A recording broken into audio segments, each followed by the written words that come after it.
চিন্তা করতেছি প্রেম করব নাকি মুরগি পালবো।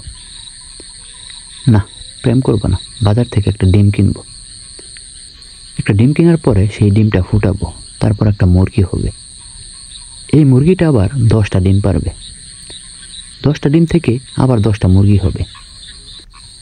এই 10টা মুরগি 10টা করে ডিম পারবে, ওই ডিমগুলো ফুটালে আবার 100 মুরগি হবে। ওই 100 মুরগি আবার 10টা করে ডিম পারলে 1000 ডিম হবে। এই ডিমগুলো ফুটালে আবার 1000 মুরগি হবে। এইভাবেই আমি মুরগির ব্যবসা করতে করতে একসময় অনেক টাকার মালিক হয়ে যাব।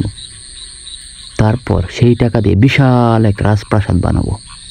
রাজপ্রাসাদ বানানোর পরে চারখানা বিবি কিনে আনবো, মানে 4টা বিয়ে করবো আর কি। সকালবেলা ঘুম থেকে উঠে রাজ দরবারে বসবো। সামনে বসা থাকবে রাজা, মন্ত্রী, উজির, নাজির, সেনাপতি। আর বসে বসে চিন্তা করব কোন রাজ্যের পর কোন রাজ্য কিভাবে জয় করা যায়। আর রানীরা এসে বলবে, রাজা চলেন সকালে নাস্তা খাবেন। আমি মাথা ঝাঁকা দিয়ে বলবো, নেহি খায়েঙ্গা। তো চিন্তা করে দেখলাম প্রেম করার চেয়ে আমার মুরগি পালাই অনেক ভালো হবে।